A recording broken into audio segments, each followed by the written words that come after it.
Envolez-vous avec Madagascar Airways dans le JT. Fraîcheur intense, force et puissance. Ça marche comme ça avec Black dans le JT.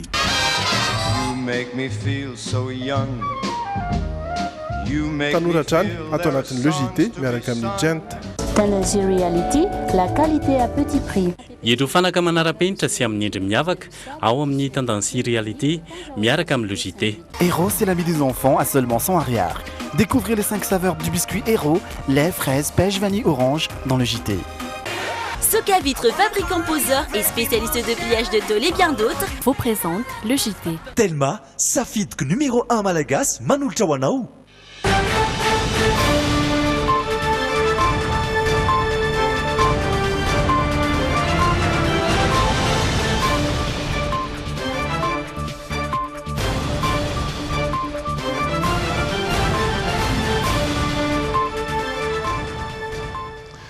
Faly miarabantsika rehetra mpanaraka ny le JT ary dia maneho ny fialantsiny indrindra amin'ny fahatarany ny fanomboana ho an'ny le JT androany atombotsika avy hatrany ary ao anatin'ny lohateny.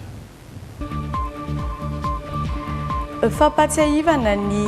nankalazana ny nanamariana ny datin'ny 20 jona voalohany teto Madagasikara sy ny ampiavaka ny fanamariana ny faha 45 taona ny iverenan'ny fahaleovantena entina amintsika ato anatin'ny le JT ny andindiny makasika izay rehefa avy eo. Na dia maro ary any an-tsena eny ireo karazana kilalao sy jiro ary arendrina vita sinoa dia mbola maro mpankafy sy be mpividy ihany koa ny arendrina vita malagasy. Lafim-baovao hafa tanteraka tafiakatra raika amin'ny 80 indray ny isan'ireo namony ainy vokatrilay fanafian-dahalo nisy eo tany Beroro. Ary toy ny efa mahazatra antsika isaky ny alarobia toy izao dia hifantoka amin'ny haiteny malagasy ny oyanao rehefa avy eo anatin'ny tapany faharoa amin'ny le JT. Fifaninanana hafakely kosa izay mikasika ny raim-pianakaviana sy ny zazakely matory no entina amintsika ao anatin'ny zanam-pandarana insolite mbola ao anatin'ny izay tapany faharoa amin'ny le JT izay hatrany. Tsikitsiky no iarabanantsika rehetra tonga soa ato anatin'ny fotoanan'ny fampahalalam-baovao ary dia manasa antsika indray araka aminay hatramin'ny farany. Ao anatin'ny tapany faharoa dia Gottlieb no hitondra ny vahiny iray iaraka amintsika ao anatin'ny izay tapany faharoa izay tapany voalohany kosa iarako amin'ny Tsiora Andrianjaka sy Sonia Andrenirina hitondra ny vaovao lehibe.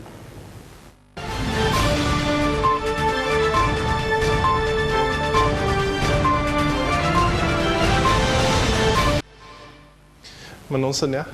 Rabany Ridy, mirabany Tsiorany koa ary arahaba omba piraritsy ihany koa no tolorana antsika tsirairay avy izay manjo ny fahitalavitra droemina amin'izao takariva izao. Andro vitsy sisa dia higadona ny asaramanitra malagasy. Marina tokoa izay rezatahina raha tsy ahivina dia ny andro ny 20 jona taona 1790 no nanambarana pahibe maso ny fiverenan'ny fahaleovantena ny Madagasikara teo Mahamasina moa no nanantanterahana izany ary teo ihany koa no nanantanterahana ny matso voalohany. Nanomboka ny taona 2790 hatramin'ny taona 2770 anefa dia teo amin'ny arabe ny fahaleovantena izany hoe teo Analakely no nanantanterahana izay lanonana fahatsiarovana ny fiverenan'ny nahazo Madagasikara ny fahaleovantena izay nanomboka ny taona 2770 hatramin'ny makaty kosa dia niverina teo Mahamasina ny fankalazana izany. Andeha ho tsahivitsika ato anatin'ity fanadiadiana eo amin'ny sariny kasambola manana ity ary ny fizotrany izay hoe 20 jona tamin'ny taona 1790 izay sy ny mety ampiavaka ny faha 50 taona ny niverena ny fahaleovantena ny Madagasikara amin'ity taona ity.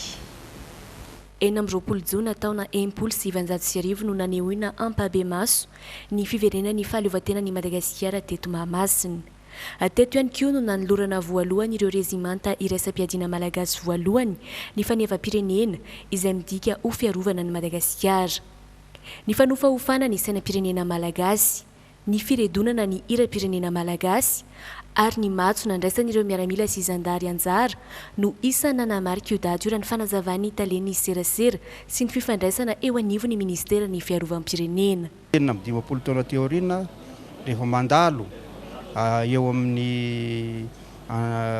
mandritra ny matso ireo fanevam-pirenena tazomin'ny rezimanta tsirairay dia mahampahatsiaro an'izay vaninandro anankiray izay tamin'ny 20 volana jona. Ireo fitaovana sy fanamiana nolovaina tamin'ny frantsay moa no nampiasain'ny tafika nandray anjara tamin'ny matso tamin'izany ary mbola baiko frantsay ihany koa. Ka ny voalazako teo ny régimanta anankiroa no nandray ny fanevam-pirenena. Ny régimanta voalohany zany no nanao matso teto. Ny premieriam izay fantatra hoe premieriam. Nanomboka ny taona 1970 hatramin'ny taona 2070 dia teo amin'ny arabe ny fahaleovantena teo Analakely no nanamariana ny tsingeritaona niverena ny fahaleovantena ny Madagasikara ary nanantanterahany ihany koa ny matso. Teo amin'ny taona 2070 no mankaty kosa vao natao teto Mahamasina ny ivon'ny fankalazana izay 20 jona izay. Tamin'ity taon'ity moa dia lasa podium sy fampirantiana ary tsena ny eo amin'ny arabe ny fahaleovantena. Fa isan'ny nampiavaka ny fanamariana ny faha 45 taona ny fiverena ny fahaleovantena ny Madagasikara sy ny folo an'nda malagasy ny Silent Drill na fietsika ampahanginana ataon'ireo mpianatra eo anivon'ny Akmil. Zay misy koa dimy rindra zany. Dimy rindra ndray dia ny ao amin'ny ministère ny jeunesse ny sport ny mikarakara anazy. Zay ho atao amin'ny andro koa dia ny arivo moa zany dia podium Goavambe zay atolotry ny fotoana-pantsakana ihany koa. Ho an'ny afomanga kosa indray dia eo anosy toy ny mahazatra no anaovana azy. Aritra 40 minitra izany ho an'ny eto Antananarivo ary 30 minitra kosa isaky ny faritra 20. Tsara ny mampafantatra fa afomanga 40 taona avy any Chine no nafarana ary ho tsinjaraina mba samy azo ny anjarany avokoa ny distrika rehetra manerana ny nosy. Tamin'ity androany ity moa dia nisy ny fampirantiana izany hoe fampahafantarana ireo zava-niseho nandritrany izay hoe 45 taona nahazoantsika ny niverena ny fahaleovantena ny Madagasikara izay tena Analakely moa no nanantanterahana izany tamin'ity androany ity. Fa ao anatin'izay fankalazana izay indrindra raha moan'ny mponina rehetra ndraiky kosa ny fandraisana anjara dia ny fananana ny arendrina.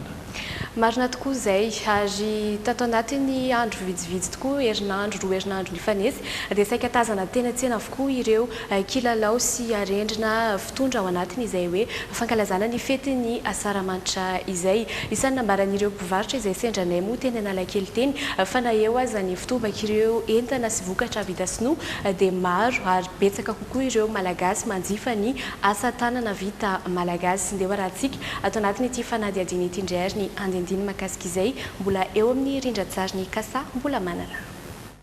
Na dia mitobaka izay tsy izy any an-tsena aza amin'izao fotoana izao ny vokatra vita sinoa dia hita ary tsikaritra fa manomboka miverina ny fitiavan'ny olona ny vita gasy. Hoy ireo mpivarotra arendrina sy kilalao fitondra amin'izao fankalazana ny fetiny asaramanitra izao. Le vita gasy aloha amin'izao le tian'ny olona le vita gasy no le vita sinoa. Ka ohatra miverina le fitiavan'le malagasy zany le gasy. Le vita sinoa zany tsara fa mora simba. Arendrina taratasy dia kilalao solde.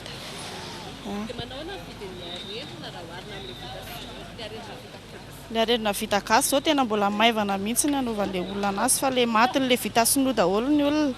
Manomboka 500 ariary reto dia efa mahazo arendrina vita gasy iray. 5,000 ariary kosa ny lafo indrindra. Ho an'ireo vita sinoa kosa dia 500 ariary hatramin'ny 1,000 ariary vao mahazo. Ho an'ireto renim-pianakaviana sendranay teo ampiatsehan'ireto izao dia ny arendrina vita gasy avokoa no nojifain'izy ireo. Tokana ny antony dia ho fanandratana ny vita malagasy amin'izao fetim-pirenentsika izao. 26 juin ny zanako efa nividy arendrina vita gasy. Ho an'izany. Efa izay mihitsy ny safidiny zanako hoe izay vita gasy ny vidiana. Hoe antony manokana aloha hoe amin'ny malagasy anao zany dia hoe mba manjifa le vita gasy, le zavatra vitantsika malagasy. Lafindray koa mba manandratra ihany koa le hoe asa tanana antsika malagasy zany dia izay ny ohatrany hoe ny safidianana hoe hijery an'le arendrina vita malagasy. Arendrina vita malagasy dia satria feditsika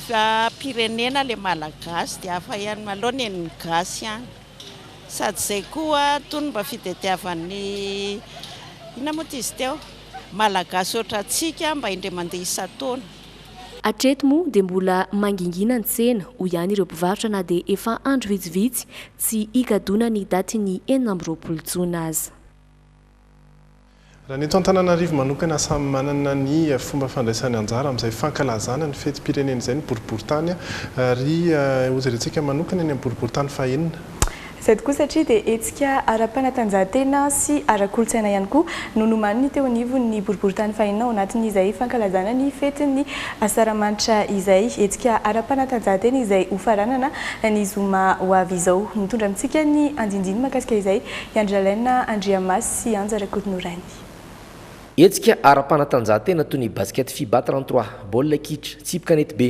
ary tenisy ambony latabatra miampy hetsika ara-kolontsaina dia mifanana kabary sy lalao fanorona no entin'ny boriboritany fahenina mankalaza ny fetim-pirenena amin'ity taona ity. Mahakasika ny fananana kabary dia atao ny hariva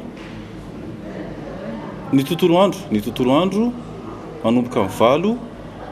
ny 720 ny zoma zany io 720 ny volana jona izao. Io dia famaranana satria nozaraina roa ny farany Ambohimanarina ny ilany eny Antsinanana sy ilany Andrefana dia manomboka maraina io fananana kabary io ahitana lahy sy vavy. Ny eo amin'ny tsipy kanety be koa dia tahaka izay koa misy fananana lehilahy sy vehivavy na mixte arakaraka izay mapety amin'io triplety io. Ary ny amin'ny FIBA 33 zany dia misy kazo taona anankitelo, ny latsaky ny 17 taona, ny latsaky ny 18 taona ary ny latsaka ny 13 taona. Loka maro toy ny amboara sy medaly, fanamina ary fitaovana filaovana fanorona no ho azo amin'izany. Natokana ny ankizy eo anelanelan'ny 10 ka hatramin'ny 17 taona ity hetsika ity satria ankoatra ny mahafety ny ankizy azy ny 20 jona dia ho avy ny firenena ny ankizy. Tsy ho diso anjara ihany koa nefa ireo mpiasa amin'ny boriboritany sy ny fianakaviany. Manao rehetra tokoa izay fa araka ny toromarika teo amin'ny ramatoaben'ny tanàna dia miezaka izahay no mampisakafo ny mpiara-miasa rehetra eto amin'ity boriboritany fahenina ity. Noho ny fotoana nefany dia karazany tsy vita amin'ny sakafo ny mpiara-miasa eto fa ho zaraina kosa ny vary, ganagana, ny fitaovana kojakoja an-dakozia reto namana mpiara-miasa ireo araka ny hafatra avy amin'ny ramatoaben'ny tanàna izany. Ho fety be noho izany eny amin'ny boriboritany fahenina ny zoma avy izao satria natambatry ny mpitantana eny toerana amin'io ny hetsika famaranana rehetra ho an'ireo lalao ara-panatanjahantena sy fananana kabary ary ny fizarana fanomezana n'ireo mpiasa. Hiditra anatin'ireo dokam-barotra isika dia manohy ny vaovao ao aoriana ireo dokam-barotra reto.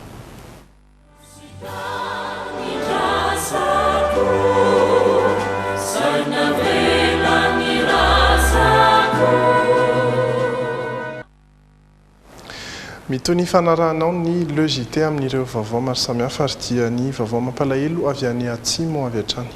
Mampalahelo tokoa satria dia nitombo isa indray ireo namony ainy vokatry ny trangana fanafian-dahalo tany Beroro tatakatra iraika amin'ny 30 ireo maty ary vola antapitrisany kosa no indray lasan'ireo dahalo amin'izao fotoana izao. Nanapa-kevitra ny ampitombo isa ireo mpitandron'ny filaminana izay miasa any an-toerana ny tompona andraikitra mahefaraka ity vaovao izay tateriny Jery Edouard sy misy Razafinjato ity.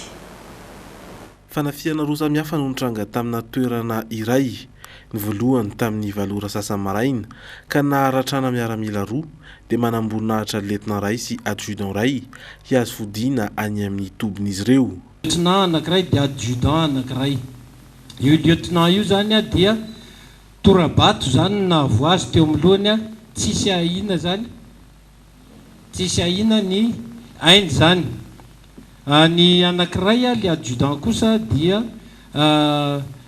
tifitra zany na voazy tifitra tamin'ny fusil de chasse zany no na voazy. Io zany zao efa andalana io evacuena ny Toliara efa ranohira zany zareo amin'izao fotoana zao. Taoriny io no nandalo ny camion taxi Bruce Bill Malaza avy any Toliara nanakandalana andahalo 20 lahy ka nitifitra avy hatrany anisan'ny naratra ny mpamily. Naratra lay chauffeur naratra ny tifitra tamin'ny basy zany izy naratra io zany dia ny forceny any zany nitaritiny any le tômôbila zany ny alan'ilay le sakandalana dia nitifitra ny kodiaran'ilay camion indray zany nataon'ilay dahalo dia teo ny nahatonga n'ilay fiara nivadika zany dia teo ny nahatonga n'ilay fahafatesan'olona. Vola fitapitrisa ariary no voaroban'ny Jiola ka ny telo tapitrisa tamin'izany dia karamany mpiasa amin'ny tetikasa sekalinina izay nentin'ilay mpamily. Hatreto raiky amin'ny telopolo ireo olona maty, raiky amin'ny roapolo amin'ireo dia olon-dehibe ka anisan'izany ny zandary mpianatra ra mivady sy ny dokotera ao Beroro mivady. Ny 10 dia ankizy avokoa, 17 ireo naratra nandray fepetra ny tafika sy ny zandary. Efa misy hetsika efa taloha io zany fa nisy hetsika natao tany amin'iny faritra iny zay mixte izy io dia amin'izao fotoana izao zany dia manamafy zany ny fikaroam-baovao zany ireo olona any an-toerana zay manao opération ireo amin'izao fotoana izao dia namafisina ihany koa zany mbola nandefasana renfort zany ary zareo any an-toerana amin'izao fotoana izao zay renfort misy eo amin'ny 10 zany avy any Toliara dia 520 zandary dia 520 tafika malagasy zany zay ny vaovao farany azo menanareo. Olana ho an'ny mpitandro filaminana ny tsy fahampian'ny fitaovana tahaka ny fampiasana ny angidiby entina mamaly haingana ny fanafiana tahaka izao any amin'ireo toerana tsy azon'ny fiara ale. Tamin'ity aza dia fanafiana roa no nitranga tamin'ny toerana iray saingy mbola nahavanina ihany ireo olon-dratsy. Rehefa nitranga zany io zavatra io tamin'ny valo sasany dia tsy naheno an'io zany ny tany amin'ny nakaiky-indrina zany dia ny amin'ny kano miaramila ny tobony miaramila sy ny tobony zandarmy any akazo aby tsy naheno an'io raha tsy tamin'ny 1 dia amin'ny 1 efa nitranga indray le faharoa dia zay zany nahatonga ny fahatarany ihany satria le fahatongavan'le alerte tany amin'ny akazo aby zany no tara. Vao napetraka tsely zay ny unité spéciale anti-dahalo saingy mbola mandrafitra. Ny filohan'ny Repoblika Rajonarymampianina Hermo izay nanameloka tanteraka iny loza izay nitranga tany Beroro iny arahantsika ny fanehoan-kevitra sy ny fanazavana entin'ny filoham-pirenena eo amin'ny fandraisam-peo ny Djedouard sy misy Razafindratovatrany. Vao herinandro izay ny tany atsimo nametraka le andiany manokana amin'ny zandarmariam-pirenena iady amin'ny asan-dahalo. Rehefa naheno zany dia hoy aho hoe fananina ve zany, tena fiantsina ve zany zavatra izany. Valony tsotra aza ny vahoaka ny antsina, aza ny fitara-panjakana ny antsina, fa rehefa ny vahoaka natao an'izany mahay miaro tena ny vahoaka, mahay miady ny vahoaka, miaraka amin'ny fitara-panjakana ny vahoaka iady amin'izany asan-dahalo zany tsy ampelantsika raha tsy fomba zany ty plasy vavy. Fa iverenantsika kely ny fanamariana ny fetim-pirenena sy ny hetsika manodidina an'izay. Ao anatin'izay fanamariana ny fetin'ny asaramanitra izay indrindra dia nahazo fanampiana manokana avy amin'ny vadin'ny filoham-pirenena tamin'ny alalan'ireo olona vola Rasson Androany, ny solombavambahoaka ny Betroka, Beroro, Bealanana, Manjakandriny ary ny solombavambahoaka ny Boriboritany fahaenina. Lamba firakotra sy arendrina ary vola ho fampifalifaliana ireo mponina any amin'ny faritra izay adidin'izy ireo tsirairay avy moa no natolotra Androany tetsy amin'ny lapam-panjakana tetsy Ambotsirohitra. Fa namaly anireo mpanao gazety tamin'ny alalan'ny fanambarana kosa ny ministeran'ny filaminam-bahoaka Androany manoloana ireo vaovao miparitaka tahaka ny hoe fandefasana polisy miasa any ivelany sy ny fametraha-pialany ny kabinetra ny ministera ary dia nanatrika izany mitatitra antsika ny valin'ireo vaovao ireo Djedouard sy misy Razafindratovo. Ny momba ny fialan'ny membre ny kabinetra ny ministra dia mahazatra zany satria rehefa misolo ny ministra dia tsy maintsy manisy fanovana eo amin'ny kabinetrany na ny tale zany na ny mpanolo-tsaina. Mivoaka amin'ity herinandro ity ny membre vaovao fa tsy mora akory ny manao zavatra. Fahatelo dia ny momba ny kolikoly. Ny kolikoly dia anisan'ny vaindohan-draharaha ny polisy nasionaly ny miady amin'izany. Raha misy porofo mikasika zany dia raisinay an-tanandroa satria dia anampy betsaka anay zany eo amin'ny ady ataonay. Faefatra ny mahakasika ny famindratoerana na affectation dia zavatra hita amin'ny asa-panjakana rehetra zany mba ho fanoizana ny asa sy fanolosoloana ary tokony hanaraka zany satria mpasa-panjakana. Eto anivon'ny polisy pirenena dia baiko zany ka tsy maintsy tanterahana. Izay mahakasika an'iny fa hivadika eo amin'ny lafim-baovao mombamomba ny tontolo ny asa fanaovan-gazety ndraiky koa sika. eo amin'izay tontolon'ny gazety izay indrindra dia ny ato tokoa ny famokarana ny gazety Mon Journal sy ny gazety Sakamalao ary ny la semaine taoriny nandefasana congé payé an'ireo mpiasa izay miisa 56 dia mitaraina kosa amin'izao fotoana ireo mpiasa ireo tsy mbola naray ny karamany akory ny mpiasan'ireo gazety telo izay voatonona teo ireo nanomboka ny volana May lasa teo mitaky ny andoavan'ny mpitantana sy tompon'ny orinasa ny karaman'izy ireo araka izany ireto mpanao gazety sy mpiasan'ny gazety ireto araka ity tatitra hoetiny miaro sorojo ravaka ity.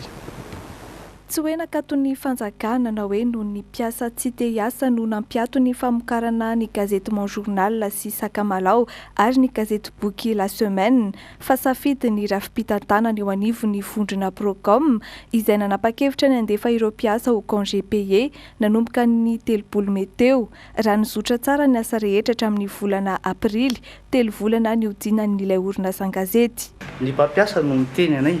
hoe mijanona tsy mamoaka tsony nareo ny anary zao ny La Semaine mbola any amin'ny imprimerie ny Bon Nature fanilazana hoe tsy mivoaka dia tsy mivoaka. Amin'izao fotoana misedra olana ny fianakavian'ireo mpiasa 509 nanodina ny gazety Mon Journal sy Sakamalao ary ny gazety Boky La Semaine. Ny antony lazaina fa congé payé izy ireo nefa tsy mbola naray karama hatramin'izao. Ny mpiara-miombona antoka sy ny tompon'ny petrabola betsaka indrindra eo anivon'ny vondrona Procom nefa milaza hoe efa nandrotsaka vola amina miliara. Anisan'izany moa ny tompona andraikitra ambony teo aloha teo anivon'ny tairim-bola mpanjakana teto amin'ny tany sy ny firenena tena nambara taminay izy fa nandrotsaka vola 1 miliara d'ariary teo anivon'ity groupe Procom ity. Anisan'ny tompona andraikitra ambony eo anivon'ny FMI izy io ankehitriny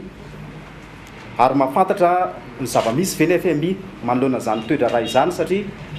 ny FMI dia manambara tsara ny amin'ny hoe fanajanan'ny zoma olona sy indrindra ny hoe fahaiza-mitantana. Ny toe-javatra tahaka an'izao no mampalasa ny eritreritra hoe anisany ve nanalana ny fitondram-panjakana azy teo amin'ny toerana taona vitsivitsy lasa izay. Midika tsy fitsinjovana ny mahaolona ny toe-javatra tahaka izao ho an'ny mpiasan'ireo karazan-gazety telo ireo izany indrindra no mahatonga azy ireo tsy mipetra-potsiny ka miroso amin'ny dingana samihafa. Anisan'izany ny fitoriana any amin'ny inspection du travail,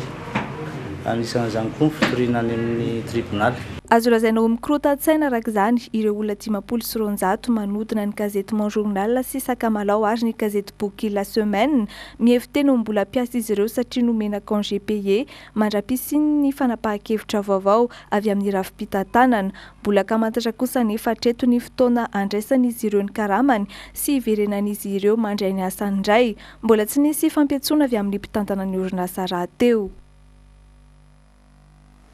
Fa coach izay karaman'ny mpiasa izay hatrany moa araiky ny vaovao avoray dia anisan'ny olana teo amin'izay gazety izay ihany koa ny tsy fahaloavan'izy ireo ny hofatrano ny petrahan'ireo mpiasa ireo tao anatin'ny volana maromaro. Dia iny vaovao iny ihany koa no mamarana ireo mahatonga-vaovao lehibe izay nisongadina ho an'ny androany mitohatra ny logité rehefa avy eo hitondrana aminao ireo zanam-pandaharana maro samihafa izay tsy afozanao ny fotoanan'ny fampahalalam-baovao eto amin'ny Dream fa izao aloha dia isenti kely ato anatin'ny dokam-barotra isika.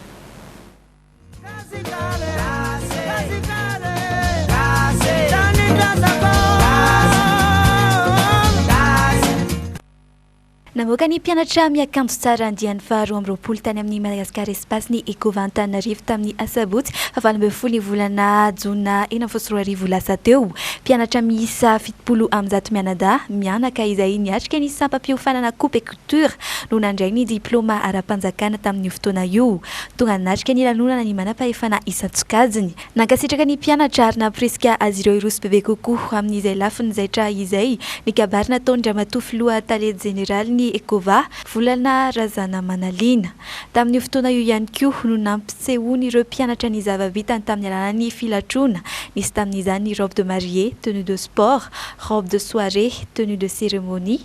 tenue de ville, tenue de travail fa ny tena nampiavaka ity andiany faharoa amby roapolo ity dia ny fanjairany mpianatra ny tenue royale, tenue artistique ary ny tenue naturelle. Mariana Itona fa ny mpianatra ihany no manjaitra izany akanjo anaovany rehefa milatro izy ireo. Anisan'ny nampiavaka ity andiany faharoa amby roapolo ity ihany koa ny fampisehoan'ny mpianatra izay manao décoration intérieure sy ny mpianatra manao kiraro, ny poketra, ny zava-bitany tamin'ny alalan'ny tranoeva. Ny taom-pianarana manaraka eto amin'ny Ekova dia efa misokatra amin'ny fisoratana anarana miditra amin'ny volana Jolay, misy koa ny miditra amin'ny volana Août, ary amin'izao fotoana izao ny Ekova dia manomana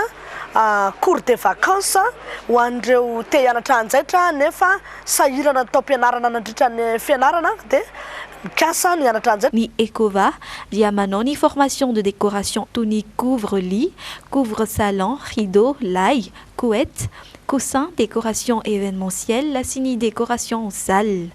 Misy ihany koa ny formation sac et chaussures izay ianarana ny karazana kapa ballerine compensé, escarpin, bottes, kiraro-ndehilahy rehetra, poketra malemy, poketra enjana na mafy, kitapo pochette.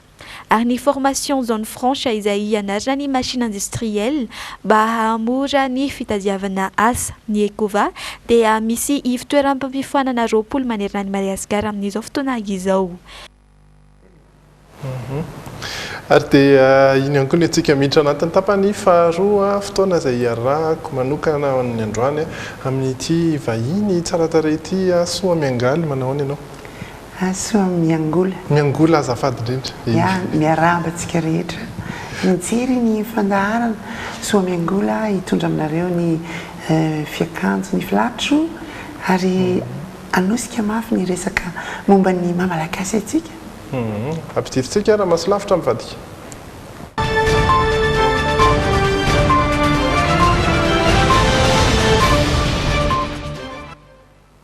Zany hoe anoronoro ny fomba fampiasana ny tolona ampitony ianao mino a? Zany hoe tsy tena manoro fa mitondra antsika makany amin'ny fitadiavana hoe rehefa misy ny ady hevitra sy resaka momba ny fitafy dia afaka miantso izay mahay isika,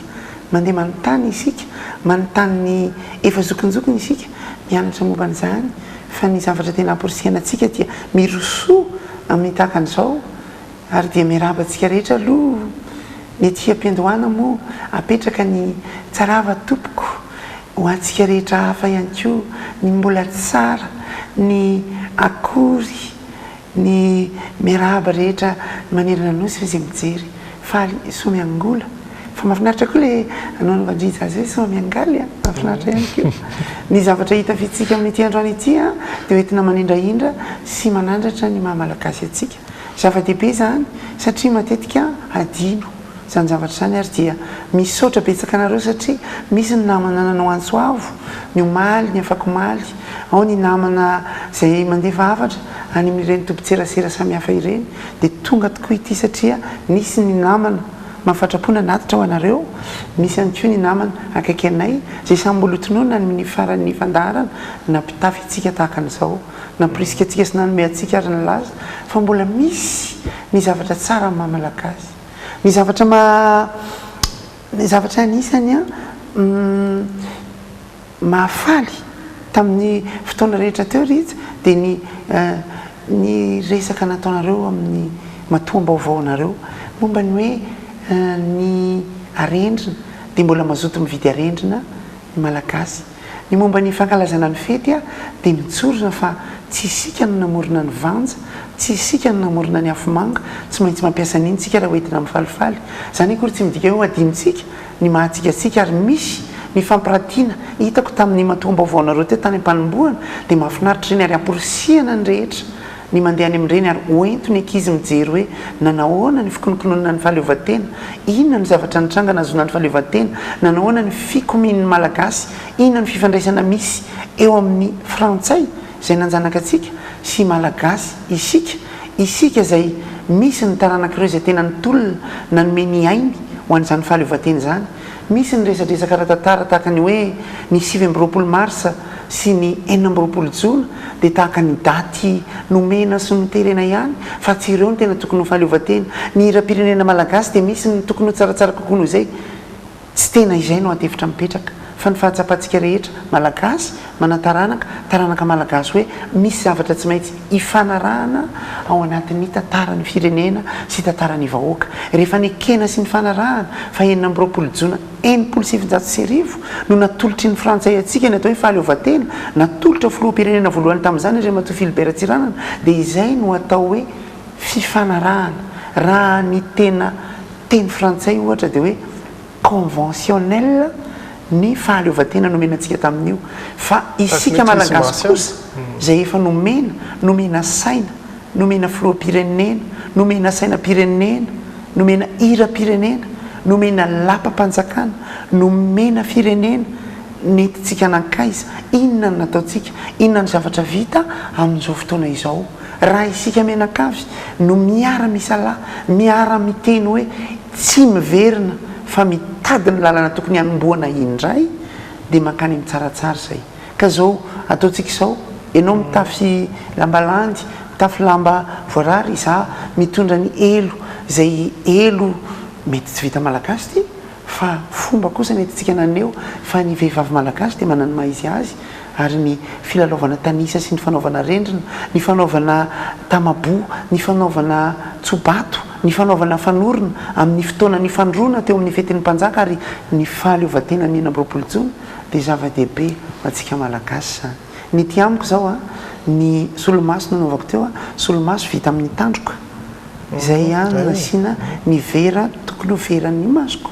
ny lamba hitafiko dia lamba landy izay tsy fantatro iza nanao azy fa ny papiakanjo no mitondra dia nasiany an'izao haingo zao marevaka ny akanjo anaovako ty akanjo afrikanina ty fa izaho zay milaza fa isika malagasy dia misy ifandraisana be dehibe amin'ny afrikanina natatsinanana azy ny kavina zay anaovako dia kavina ankorandrika no tefena nampiarahana amin'ny volafotsy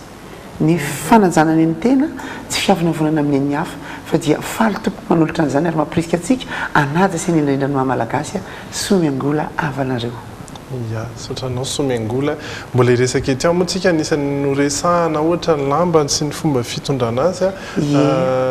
arakaraky ny fotoana io ary dia alefantsika sy kelikely ao anatin'ny fotoam-baovaontsika hoe misy ny asalotra misy ny asampina misy ny asa kelika misy ny tena mahay azy kokoa fa isika afaka manao an'izany rehetrarehetra zany arakaraky ny fotoana ny fahadisoana eo amin'ny fanaovana azy tsy ny akory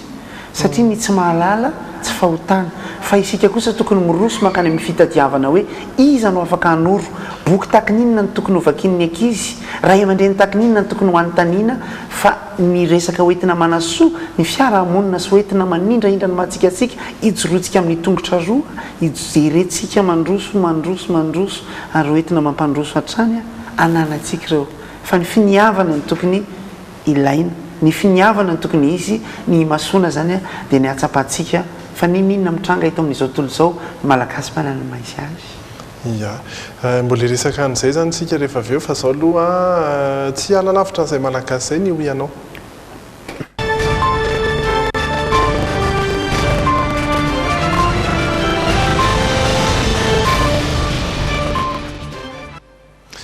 miverina kely indray sony ahy araka amintsika hitondra izay ho ianao zay ye miraba ny vahintsika mirabanao somiangola miraba somiangola misy soko ny anaranao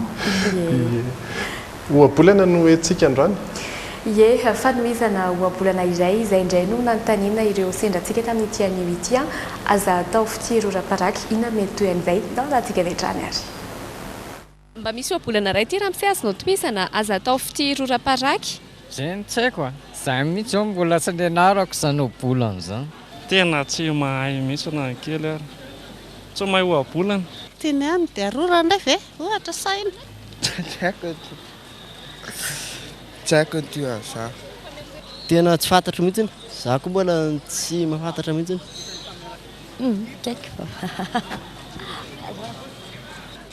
sarotra ihany le izy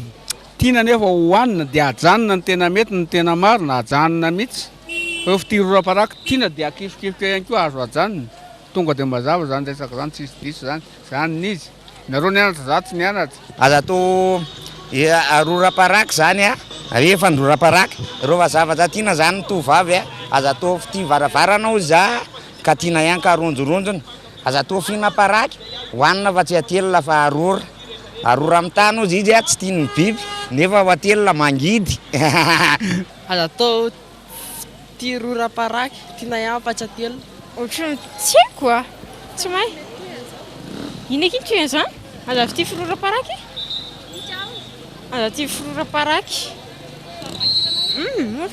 tsy fantatro mihitsy tsy aviny ambila vetivety raha mahay ty obolanty eo anaovana zany tsy mihina paraky ve sa hoe tsy fantatsy miteny ve sa tsy miteny tsy haiko mamaly aza atao fitirora-paraky kalosony any ano iasy tiana ianka fa tsy atelina na izy tsy atelina na hoe tiana ihany fa tsy tazonao anao zany nefa fa tiana izy zany nefa ny arina sa manana fombany amin'ny paraky koa misy ny manavaingavaingana azy dia atao aty ambadiky ny sofina misy moa ny hoe batera hitahirizana azy rehefa hoe ny mason'ny olona sy ohatran'izany zany ary misy ny hoe paraky amin'ny tena ihany iny ny anao navadika dia averina satria misy zao ny dadabe anay manamaina paraky am-batera dia iny ihany koa rehefa avy eo zany mihamasaka ny ngamba fa ny paraky koa moa mbola misy ny tena mihinana azy aloha misy zany hoe mbola misy fanampana efa tatak'izay moa zany le tiany ambara raha ie mety mazavazava ihany ngamba ny tian'izay oabolan'izay ambara raha hoe momban'izay hoe aza atao fitirora-paraky tiana ihany ka tsy atelina izany hoe hoanina ihany le paraky tiana le izy nefa tsy atelina fa arora zany ohatra ny raha fitinana dia sahala amin'ny hoe manao fiti somary miatsara velatsy ihany zay ngamba mety azo ampitiana anazy anisan'ny toetra zay tsy hoe fiatsaram-belatsy eo amin'ny malagasy io fa ny malagasy ao anatin'ny fiarahamonina kosa sy ao anatin'ny serasera amin'ny resaka dia tatsinanana tanteraka zany hoe tsy miteny mivantana zavatra anankiray ary zay no mahatonga ny ohabolana sy ny ohampitenenana ary ny ahiteny samy hafa ireo ny ohabolana dia manohitra ny fiainana sy ny fihetsika amin'ny zavatra foana ary matoa zany ny fitiavana mpitaina amin'ny zavatra be deaibe dia sarotra tamin'ny taolo ny teny mivantana hoe tsy tianao a nalainao a dia naifika ao fa ataony ohatra foana le izy zay ohampitenenana izay dia anisan'ny arena eo amin'ny fifandraisana maha-olona amintsika tatsinana misaotra anao somiangola misaotra anao kosa ny any mitondra an'izay fa ohabolana izay ho an'ny androany raha mpitsindray no anao manaraka fa zao aloha insolite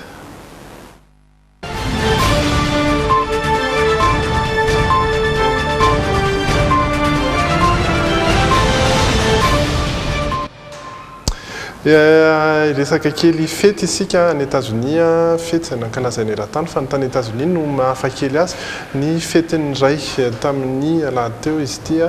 dia nankalazan'izy ireo azy manokana nisy nantsoina hoe Cheerios Challenge izay nomena ny nampanaovina ny iray mpianakaviana sy ireo zanany manokana andao jerena ahoana ny fandeha izay fifaninana izay karazana fifaninana toy ny fifaninana rehetra ny Cheerios Challenge. Tranokala iray antsoina hoe Life of Dad no nanaparitaka ity karazana fifaninana ity. Fifaninana izay ampiasany ireo tambazotra-pifandraisana samihafa toy ny Facebook sy ny Twitter ary ny Instagram.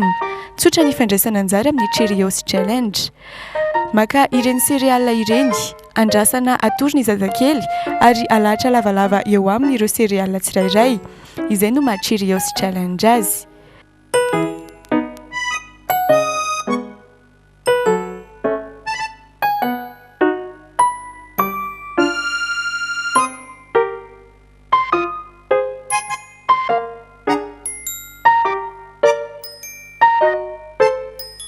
Dia alefa amin'ny tambazotra-pifandraisana ny sary na ny horonan-tsary izany hoe vidéo mampiseho ny fandaharana ireo céréales izay natao tany an-trano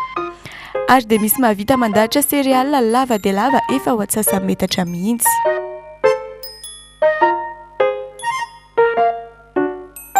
Natokana ho an'ireo raim-pianakaviana ny Cheerios Challenge natao indrindra hanamariana ny fetiny iray izay nankalazaina ny 27 ny volana Jona lasa teo. Fomba hafa kely nentina nanamarika ny fetiny iray tany États-Unis tany.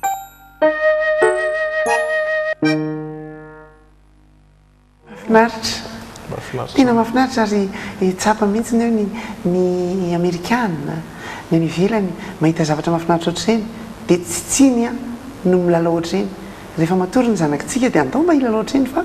mofogasy na raha manonaka no atao eo amin'ilay satria no afaka boribory dia za zany zao eto dia tonga dia mankalaza sy mampirisika antsika rehetra zany hoe ataovy ilay ankizy a dia mofogasy ihany raha manonaka atao dia alefasy ny sary a mba alefantsika eto amin'ny télévision dreaming rehefa mafidisika mila mividy mofogasy na raha manonaka be dia be ihany aloha zany izay ny asolita fa hiditra amin'ny vaovao hijanany ivelany sika anatin'ny fanatanjahantena.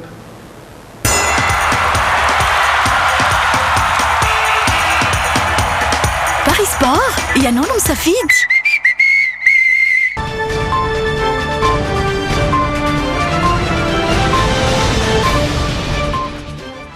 Manao ny andro lalaina? Salama tsara, miaraba anareo mianata. Miraba ny andro lalaina. Iresaka ny baolina kitra sika mazava hoazy. Iresaka ny vaovao mahakasika ny Eurosport sy ny Copa America tsika anomboantsika azy dia ny Eurosport zany ny Euro azafady.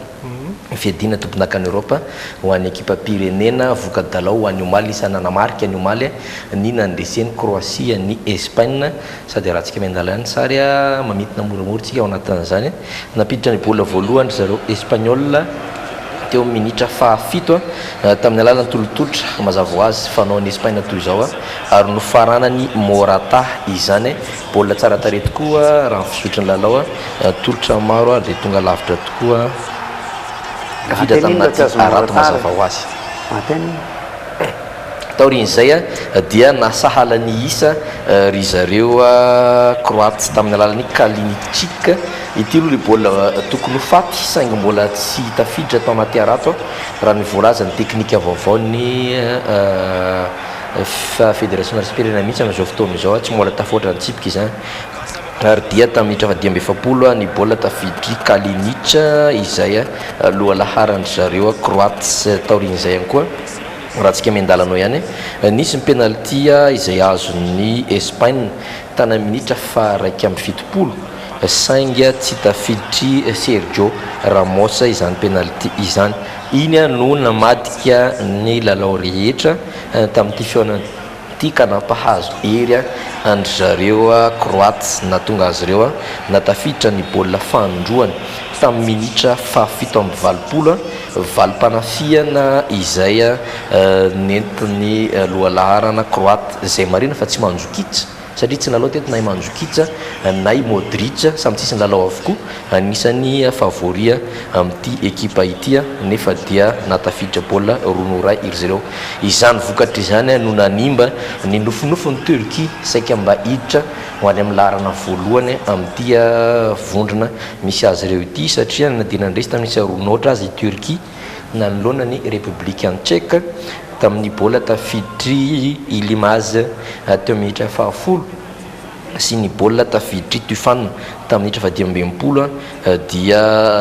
tavela teo zany fa i Croate ny lasa larina voalohany Espagne lasa larina faharoa ka ny lalao zany ampavalon-dalana Croatia iaona amin'izay fahatelo mendrika ao amin'ny vondrona B sy E sy F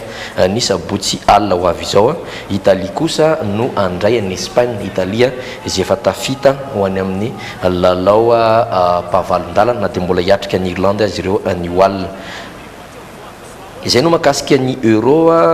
mariana fantanaratan'ity Euro ity zany dia ny lalao mizotra aloha amin'izao fotoana Hongrie Portugal dia sahala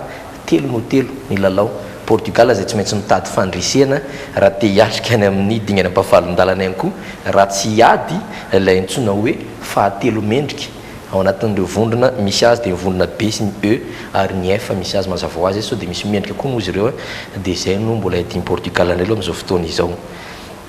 ny lalao any Wall zay lalaovantsika mazava azy miaraka amin'ny Paris Sport Italie ao amin'ny Irlande Suède ao amin'ny Belgique efa be dia be ny karazany dalao efa natolotra antsika tamin'ny Paris Sport mazava azy fa afaka miantso ny laratarbia zay hitantsika eo ambany mba hanokatra compte sy lalao eo aloha ny fisafidianana izany mandresy ny ekipa asa ny ekipa B sa ny adsala eo ihany koa ny fisafidianana hoe misy baolina tafiditra ve eny satria eo ihany koa mazava ho azy ny lalao maro samihafa na ny multiple zany zay ahafahanao ihany koa misafidy lalao maromaro anatin'izay fihaonana izay mahafinaritra zako makafy baolina kitra ary ho an'ny lalao nolazainy Andry Lalaina teo tsara anarana Andry Lalaina dia misy ny ekipany italiana izay manao rehefa avy eo dia mampirisika antsika rehetra izay mijery baolina enoy ny hira-pirenena italiana zaho tsy miteny hoe ny hira-tandrazana malalantsika no tsy mampirisika fa ny hira-pirenena italiana dia ny hiran'ny Pays de Galles dia ny hiran'ny Angleterre rehefa enoina kapitaina dia tena hira tsy hoe miady fa mampirisika ny olona hoe mirosoatra any fa ny tombony ho an'ny italiana dia ny fahaiza mamorona n'ilay mpamorona izay mpamorona mozika filarmonika sy lirika mitambatra dia mazotoantsika mihaino dia tatarao arambitsy mianarana koa mahavariana amin'ity euro anareo ty misy an'ilay firenena iray tsy fantatro na i République tchèque na Croatie misy renitsoratra efatra mifampitohy mianarana curriculum tsy haiko izy tsy araka izy miaraka amin'ny manjopiky izy ty misy manjopiky ty amin'ny Croatie zany amin'ny Croatie misy anarana mahavalala omentsika koa ny soamengolany vao nivoaka dalao teo amin'ny lalao manasa-dalana voalohany fedinany tomponakany Amerika ny Copa America zany lalao ny aonan'ny Argentine tamin'ny États-Unis mpampiatrano isa mavesatra efatra ohatra be zao nanamotsana André Messi ny mpilalaony Jürgen Klinsmann tamin'ity ndra mitoraka ity baolina voalohany tafiditry Lavezia tamin'ny alalan'ny coup de tête tsara petraka zay niditra tany anaty arato nandrasany mpiandry-raton'ny zareo allemand taorian'izay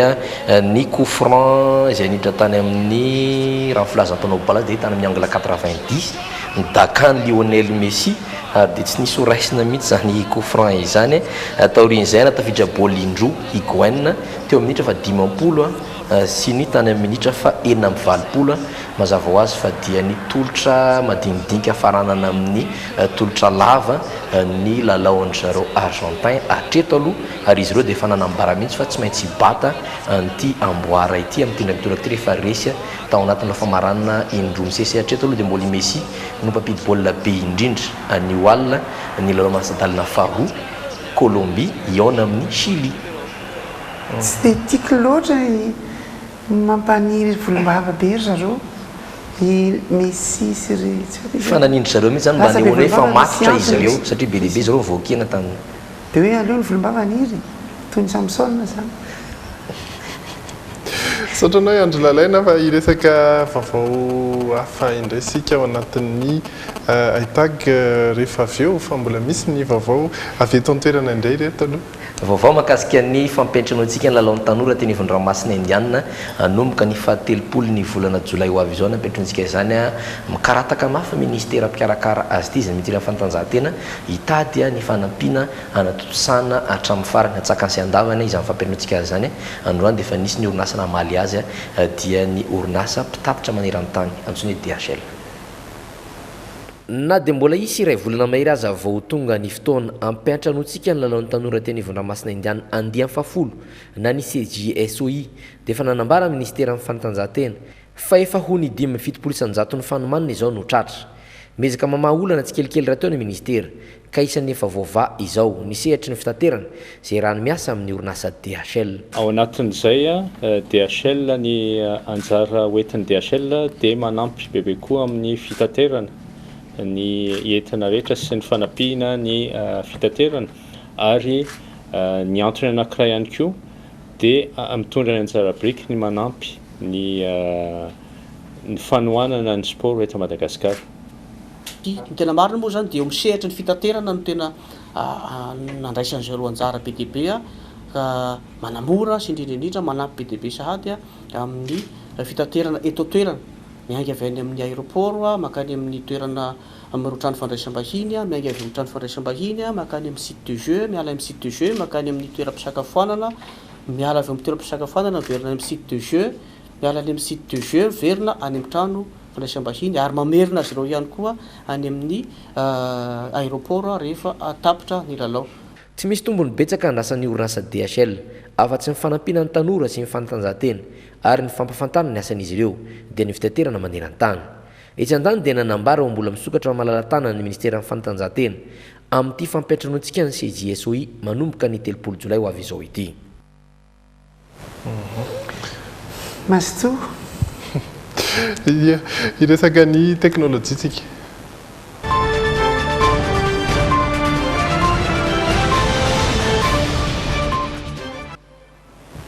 zay sady dokam-barotra ihany moa no fanadihadiana satria ao anatin'izao fotoana ny fety izao dia maromaro ireo tolotra eo amin'izay sehatry ny teknôlôjia izay na dia tsy misy ifandraisany amin'ny fetim-pirenena aza dia fotoana ihany koa anaovana fanomezana izao herinandro fetim-pirenena izao karazana finday maro no atolotry ny tranombarotra Gicom amin'izao akatoko ny fety izao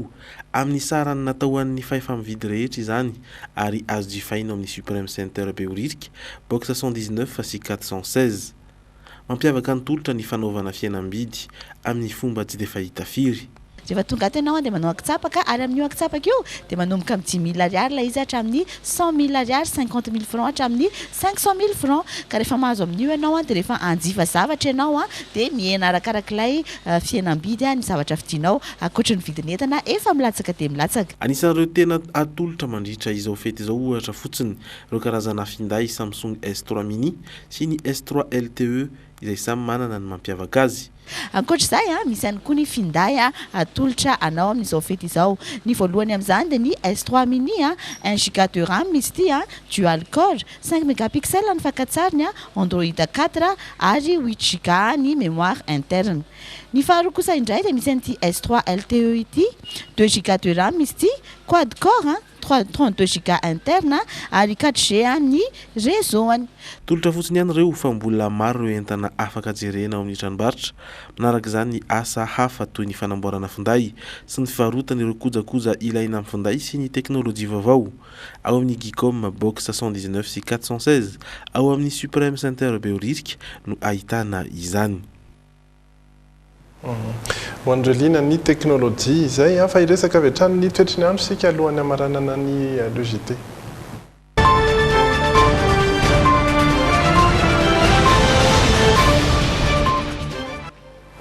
Tsy misy fiovana firy ankoatra ny Toamasina sy Antsirabe izay hita orana ihany koa rahampitso ho an'Antsirabe resantsika voalohany rahampitso amin'ny Enorano any Enorariva vao isy ny orana izany hoe tsara manararaotra ny tontolo andro ihany ho an'ny rahampitso tontolo andro ho anareo any Antsirabe any mivoaboaka mahita masoandro na dia ambany dia ambany aza ny maripana mangatsika indrindra amin'ny voamaraina dia mahita 20 kosa amin'ny atoandro. Ho an'ny Toamasina misy ihany koa ny orana rahampitso somary ena kely izay oharina ny tamin'ny androany satria tsy dia haritra tontolon'ny andro intsony fa ny voamaraina sy ny atoandro ihany no mety isy izay orana malefaka izay. Ny faritra hafa Fianaran-Tsoa sy Antananarivo mitovy ny tamin'ny androany ihany ny maripana sy ny toetry ny andro misy ny rahona ary misy nefa ny masoandro izay posaka soamantsara ho anareo any amin'iny faritra iny. Antsiranana Mahajanga Toliary dia mitovy ny tamin'ny androany ihany koa mibaliaka tanteraka ny masoandro ary ny maripana ihany koa dia anatin'ny hafanana ambony dia ambony araka izao hitantsika amin'ny sary izao ny masoandro moa ho an'ny rahampitso dia mitovy amin'ny tamin'ny androany ihany koa ny fiposahany sy ny filentehany amin'ny 1 ora sy 20 minitra izy no hiposaka ary amin'ny 10 ora sy 20 minitra kosa no milentika tahaka ny tamin'ny androany. Ny izay no azo ambara ho an'ny toetry ny andro. Ie mila miteny mafimafy ianao. Tsy mandeha tsara micro. Mamarana ny fotoantsika. Mamarana fotoantsika zany afaka ray. Ny lamba tsara tarehy. Ny fisalorana ny lamba dia mbola hitondrantsika ny olona mahay azy satria samihafa ny fitafy amin'ny fotoana amonjena lanonam-bahoaka, amonjena lanonan'ny mpanjakana, amonjena lanonan'ny mpianakaviana, hiatrehana ny kabary samihafa ary amin'ny fombafomba tahaka ny fahoriana sy ny fifaliana. Samihafa izany rehetra izany. Raha ny tena tokony ho hay izany dia fantatry ny tafy ny fotoana tokony andehanany sy ny lamba hitafiany, ny fomba fisalorana azy zany. Misy ny somary hoe atsofoka ao ambany helika dia akarina, misy ny atao mitafy vakiroatra an'izao fotsiny, misy ny atao hoe eny an-tsoroka izy, ny vehivavy ny ramatoa manao tanany voa dia manao an'izao fitafy ohatra ny ataoko izao asambotra dia tsy tena hoe mahay be an'izay moa fa hitondrantsika olona tena mahay azy eto amin'ny fandarana amin'ny fotoana manaraka afahantsika manazava zay fa dia azadino atsika rehetra ny volana jona volana natao ho an'ny teny malagasy mahavara miteny malagasy tanteraka raha mbola mahazo atao rehefa tonga ao an-trano ohatra androany ariva dia miresaha amin'ny teny malagasy tanteraka rehefa tena misy teny tsy azo anaovana ninina itsony afa-tsy ny teny vahiny dia ampiasainao le teny vahiny azadino fa ny teny frantsay dia teny frantsay fa tsy teny baiko ny teny anglisy dia tsara ihany koa ny mahay azy ary volana ho an'ny ankizy dia ny ankizy izy tokony hitantarana ny tantarany madagasikara ampianarina amin'ny teny gasy ampianarina ny mitafy ho antsika rehetra dia tsy voatery hoe malagasy tanteraka ny fitafiana rehetra satria tsika sy namorona ny zavatra rehetra ohatrany aho zao misy afrikanina dia misy ny avy any ivelany a misy sinotsy maninona dia misy ny avy eto madagasikara ny lambalandy ny tandroka ny taolana ny famatoram-bolo dia misy ihany koa ny volana jona volan'ny zavakanto volan'ny mozika dia anjarantsika ihany koa ny tsy manadino fa madagasikara dia manana ny mozika mampanankarena azy zay tokony masotsika ny mampafantatra azy eo any ankizy dia faly tonga teto nisy ny nampitafy anareo nisy ny nampitafy anay raha ny anay a dia nianitra mariage zay etsy 67 hectare efa nampiakanjo anay foana ihany rehefa hoe fety-pirenena na hoe taom-baovao malagasy a isorana betsaka ny fiara-miasa hatrany ie dia anisan'ny mpanendraindra sy mitarika ny adievitra mikasika ny tokony isalorantsika ny mahamalagasy na dia ampahany kely fotsiny ary isan'andro a dia i natura idéaly andrandraina natura idéaly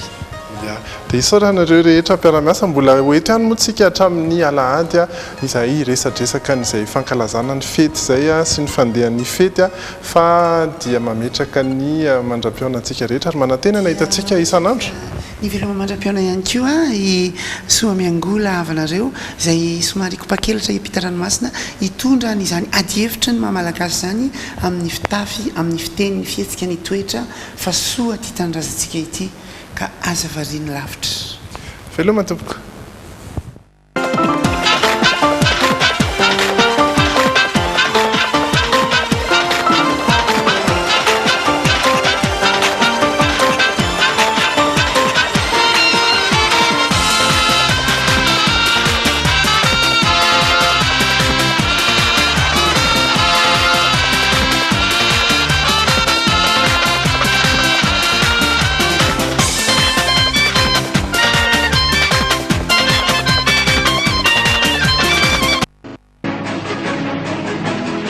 Envolez-vous avec Madagascar Airways dans le JT. Telma, Safid que numéro 1 Malagasy, Nanutra Wanoteu. Fraîcheur intense, force et puissance. Ça marche comme ça avec Black dans le JT. You make me feel so young. Tanora Chan, atao anatin'ny le JT miaraka amin'ny Gent. Talenzy Reality, la qualité à petit prix. Ireo fanaka manara-penitra sy amin'ny endry miavaka ao amin'ny Tendancy Reality miaraka amin'ny le JT. Héros, c'est l'ami des enfants à seulement 100 arrières. Découvrez les 5 saveurs du biscuit Héros, lait, fraise, pêche, vanille, orange dans le JT. Soka Vitre, fabricant poseur et spécialiste de pliage de tôle et bien d'autres, vous présente le JT.